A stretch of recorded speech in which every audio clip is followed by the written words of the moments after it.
Today I'm cooking Thai red curry chicken using my homemade authentic Thai red curry paste. It's very fragrant, creamy, and mild spicy with chicken so tender and tasty. This recipe is for 4 servings. The ingredients needed are 730 grams of chicken cut and washed. This is from half a chicken, 200 ml of concentrated coconut milk, 500 ml of water, 200 grams of brown eggplants, which is optional, 120 grams of long beans, 40 grams of red chili, 180 grams of faux anchor beans, 30 grams of basil leaf, washed and plucked, 230 grams of red curry paste. This is homemade, 7 kaffir lime leaves, 1 tablespoon of fish sauce, half tablespoon of salt, and 1 tablespoon of sugar. The full list of ingredients is in the See More link. All these vegetables are washed and will be cut into bite-sized pieces. First, marinate the chicken. Sprinkle about 3/4 of salt over the chicken. Leave about 1/8 teaspoon aside. Rub the chicken, spreading the salt evenly. Leave it aside. Let's cook the Thai red curry. Switch on the heat to medium. Add all the coconut milk, the kaffir lime leaves. Give it a stir to submerge the leaf into the coconut milk. Simmer for 2 minutes or until it comes to a rolling boil, stirring occasionally to distribute the heat evenly. This helps prevent burning at the bottom of the pan. After 2 minutes, the coconut milk is boiling and there is a lovely fragrance of coconut and kaffir lime leaves. Add in the red curry paste, stirring to mix for 1 minute or until well incorporated.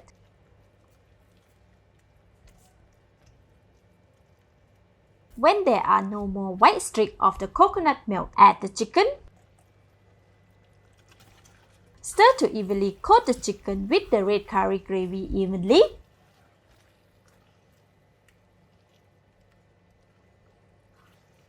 Scrape the red curry paste off the spatula. Cover the pan and reduce the heat to low. Let it cook for 15 minutes. Be sure to stir occasionally in between to prevent burning at the bottom of the pan.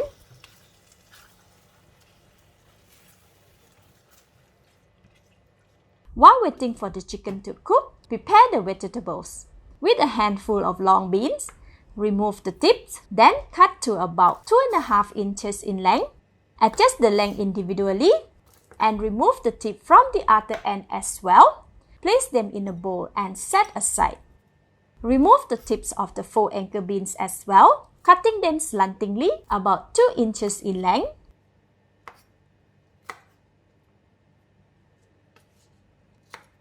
Place them in a bowl and leave aside.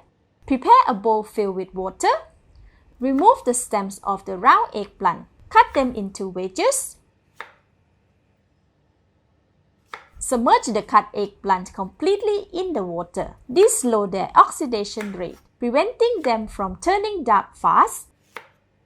Set aside. Let's check on the red curry chicken. After 15 minutes, open the lid. Wow, the smell is so amazing. Stir to rotate the chicken. The red curry gravy is boiling and the chicken has released some juice as well. Add 500 ml of water. Stir to mix the gravy well. Add the balance of the salt, fish sauce, and sugar. Stir to mix until incorporated. Cover the pot, raise the heat to medium, and cook for another 10 more minutes. Next, remove the chili stems and cut the chili into strips. If a less spicier curry is preferred, remove the seed and pits. I prefer mine to be spicy, so I am keeping the seeds. Place them in a bowl and set aside. After 10 minutes, open the lid. The red curry chicken is boiling vigorously. Give it a stir. Drain the water from the eggplant wedges. Drop them gently into the curry, evenly distributing them. Next, drop in the cut long beans and faux anchored beans. With a spatula, gently push the vegetable into the curry. Do not stir as the eggplant take a longer time to cook than the long beans and four-anchor beans. Cover the pot and let it simmer for 10 more minutes.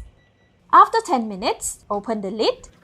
Now we can stir the red curry chicken. The eggplants are almost cooked and the gravy has reduced a lot. Give it a taste. Wow, so delicious. More seasoning can be added as preferred. For me, it's already perfect. Add the chili strip and the basil leaf. Stir them into the curry. The heat will soften both chilies and basil leaf. Switch off the heat. Break the kaffir lamb leaves into half and garnish the red curry. Cover the pot for the heat to slightly soften the kaffir lamb leaves. This releases its fragrance later. And the Thai red curry chicken is done. Let's dish out and serve. This Thai red curry chicken is super fragrant. It is best enjoyed with a helping of white rice. Today, I will have it with a fluffy brown rice. Let's eat! Wow, so delicious. The red curry is mildly spicy, creamy and full of herbs. The chicken is very tender, while the eggplant is soft and has absorbed the gravy. My family will surely want second serve. Thank you for watching. Please like and share if you have enjoyed the video. This is Home Cooking with Somjit. Thank you and bye-bye.